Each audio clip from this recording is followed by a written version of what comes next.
यूहन्ना चौथा एपिसोड। यीशु और सामरी स्त्री।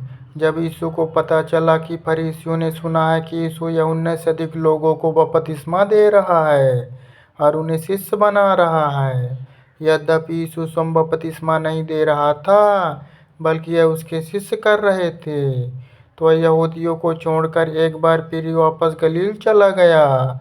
इस बार उसे सामरिया होकर जाना पड़ा, इसलिए वह सामरिया के एक नगर सूखार में आया। यह नगर उस भूमि के पास था जिसे याकूब ने अपने बेटे यूसुफ को दिया था। यहाँ याकूब का कुआं था। यीशु इस यात्रा में बहुत थक गया था, इसलिए वह कुएं के पास बैठ गया। समय लगभग दोपहर का था। एक सामरी स्त्री जल भरने आई। यीशु ने उससे कहा, मुझे जल दे।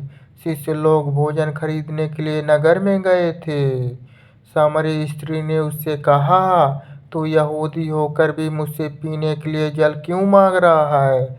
मैं तो एक सामरी स्त्री हूँ। यहूदी तो सामरियों से कोई संबंध नहीं रखते। उत्तर में यीशु ने उससे कहा, यदि तू केवल इतना जानती कि परमेश्वर ने क्या दिया है और वह कौन है जो तुमसे कह रहा है, मुझे जल दे, तो तू मुझसे मांगती और मैं तुझे जीवन का जल प्रदान करता। स्त्री ने उससे कहा, हे महाशय, तेरे पास तो कोई बर्तन नहीं है और कुआं बहुत गहरा है, फिर तेरे पास जीवन का जल कैसे हो सकता है? निश्चय तू हमारे पूर्वज याकूब से बड़ा है, जिसने हमें यह कुआं दिया और अपने बच्चों और मवेशियों के साथ खुद इसका जल पिया। उत्तर में यीशु ने उससे कहा, हर एक जो इस कुआं का पानी पीता है उसे फिर प्यास लगेगी, किंतु वह जो उस जल को पिएगा जिसे मैं दूंगा, फिर कभी प्यासा नहीं रहेगा, बल्कि मेरा दिया हुआ जल उसके अंदर में एक पानी के झरने का रूप ले लेगा, जो उमड़ घुमड़ कर उसे अनंत जीवन प्रदान करेगा। तब उस स्त्री ने उससे कहा, हे महाशय, मुझे वह जल प्रदान कर ताकि मैं फिर कभी प्यासी ना रहूं और मुझे यहाँ पानी खींचने ना आना पड़े। इस पर यीशु ने उससे कहा, जाओ अपने पति को बुलाकर यहाँ ले आओ। उत्तर में स्त्री ने कहा, मेरा कोई पति नहीं है। यीशु ने उससे कहा, जब तुम कहती हो कि तुम्हारा कोई पति नहीं है तो तुम ठीक कहती हो। तुम्हारे 5 पति थे और तुम अब जिस पुरुष के साथ रहती हो वह भी तुम्हारा पति नहीं है, इसलिए तुमने जो कहा है सच कहा है। इस पर स्त्री ने उससे कहा, महाशय, मुझे तो लगता है कि तू नबी है। हमारे पूर्वजों ने इस पर्वत पर आराधना की है, पर तू कहता है कि यरूशलेम ही आराधना की जगह है। यीशु ने उससे कहा, हे स्त्री, मेरा विश्वास कर कि समय आ रहा है जब तुम परमपिता की आराधना न इस पर्वत पर करोगी और न यरूशलेम में। तुम सामरी लोग उसे नहीं जानते जिसकी आराधना करते हो, पर हम यहूदी उसे जानते हैं जिसकी आराधना करते हैं, क्योंकि उद्धार यहूदियों में से ही है। पर समय आ रहा है और आ ही गया जब सच्चे उपासक पिता की आराधना आत्मा और सच्चाई में करेंगे। परमपिता ऐसे ही उपासक चाहता है। परमेश्वर आत्मा है और इसलिए जो उसकी आराधना करे उन्हें आत्मा और सच्चाई में ही उसकी आराधना करनी होगी। फिर स्त्री ने उससे कहा, मैं जानती हूँ कि मसीह यानी ख्रिस्ट आने वाला है। जब वह आएगा तो हमें सब कुछ बताएगा। यीशु ने उससे कहा, मैं जो तुझसे बात कर रहा हूँ वही हूँ। तभी उसके शिष्य वहाँ लौट आए और उन्हें यह देखकर सचमुच बड़ा आश्चर्य हुआ कि वह एक स्त्री से बातचीत कर रहा है, पर किसी ने भी उससे कुछ कहा नहीं।